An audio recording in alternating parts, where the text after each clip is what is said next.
if I ask you?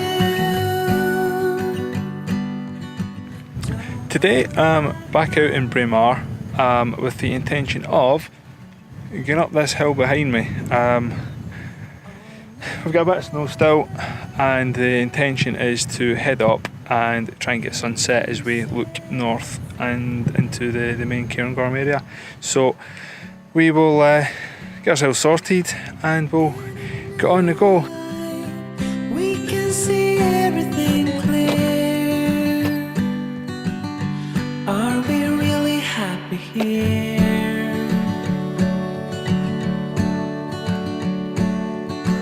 There's a shadow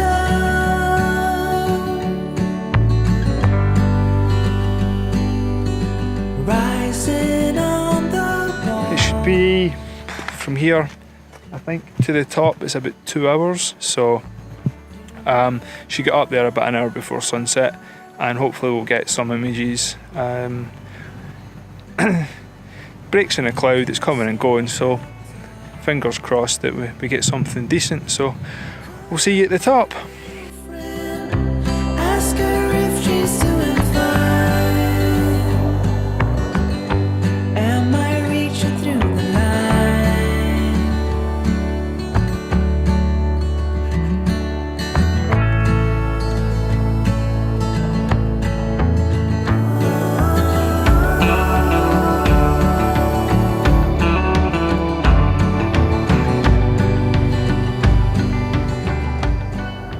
Well, we've made it up to the summit. It's quite breezy up here compared to lower down, but that's what you expect on an exposed hillside. I'll just take you around and show you what we're sort of looking at. Over in this direction, you're looking to the northwest, and that's in towards Cairngorm itself, Ben McDowie and whatnot. If we swing around this way, we're looking more to the south, which is the Cairnwell and Glenshee Ski Centre. At the top of this hill we have a radio mast, so there is actually a really good track to the south. It's just another way you can come up, and if we walk over this way a bit and turn round, where is it? The big peak here is just off to the side of the back of that sort of stone building.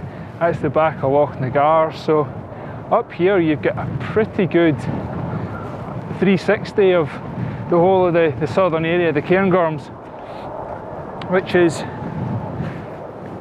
pretty much why I chose it. The moment we've got the sun's come out from between the clouds.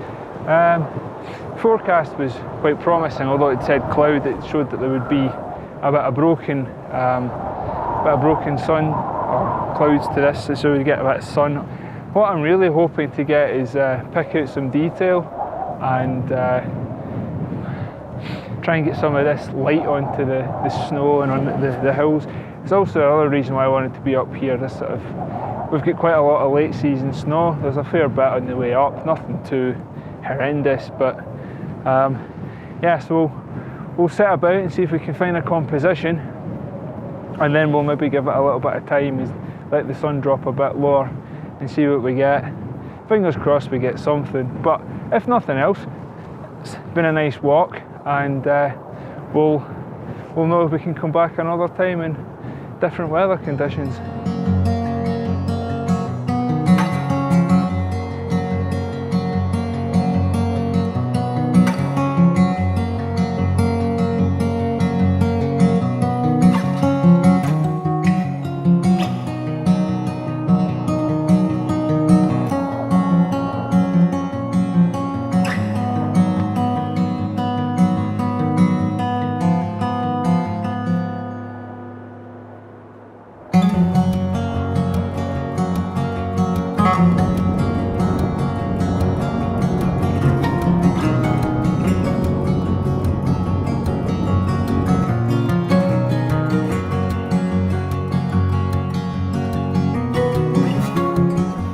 So I've set myself up here and I'm looking down in this direction here, you've got the River Dee going up through the Dee Valley, and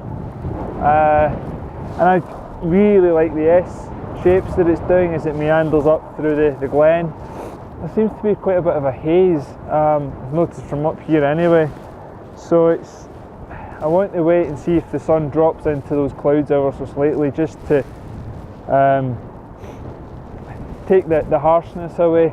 But there's enough gaps that there should still be light, and hopefully that light will filter into the glen and it will it's reflecting on the river, so that gives quite a dark glen but with a really bright river snaking through it. So that's the aim. That's what we've set up for. So it's 70 to 200. Up here I just don't see the point in having a sort of wide angle. There's nothing really that you're going to be putting into the foreground, so I'm using this. I haven't fully set up my composition yet, so I'll play around with the focal lengths and see what we can get. I'll probably stick a graduated filter just to pull back the sky. As I say, it's quite bright compared to the glen, which is in shade at this moment in time. So we'll continue to set up, and we'll sit about and see what we get over the next sort of 15 to 20 minutes.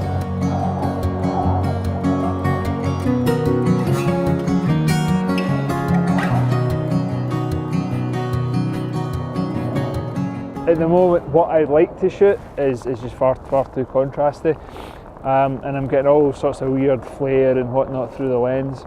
So I've turned round and I'm looking more directly, oh maybe not, more south of west.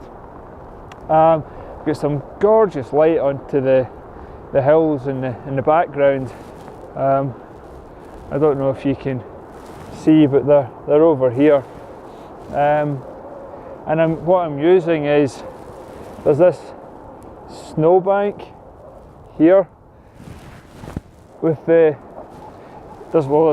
two bands of snow. There's the upper and lower, and there's a bit of clear heather. I'm using that as my leading line as it curves around the hillside and takes you into the peaks in the background. And at the moment we've got some absolutely fantastic light. What am I sitting at? Sitting at f11, and I've got 1/15th of a second. I've actually got two NDs. I've got a 0.9 and a 0.6, just because it's really bright in the sky at the moment, just to try and hold that back. Obviously the snow's quite bright as well, but it seems to be balancing quite nicely. In fact, I'll just rejig that. It's at a 20th of a second. So I'm just going to grab this now, like that, and hopefully, if I don't get the other view that I'm looking for, I've at least got something.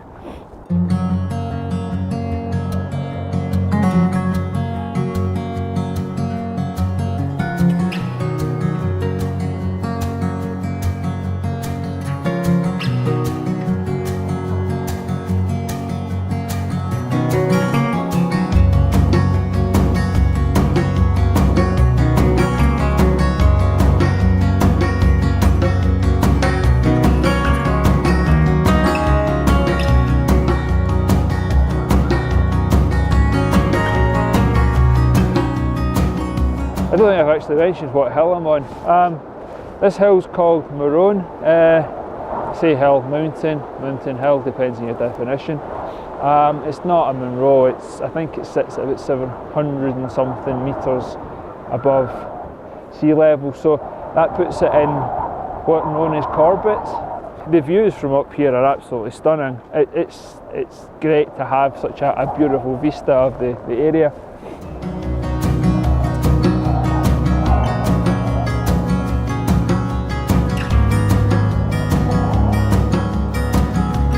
Well, that's the light gone for now. It's disappeared into the clouds you can see behind me.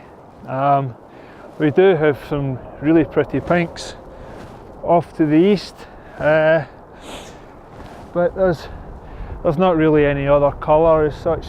Some of the clouds have caught a kind of orangey colour, but nothing to write home about. So I'm just finishing packing up. I did take a few shots of the river as it disappears up into the glen.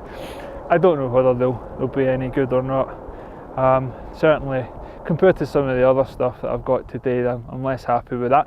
But it's something for the future. Can pay another visit. It's just the sunset, the angle is just all wrong for today. So yeah, it's time to get myself back down to the car and trying to get a bit of a warm up. So I'd just like to say thank you for watching. Hope you've enjoyed it, and we'll see you next time. Bye bye for now.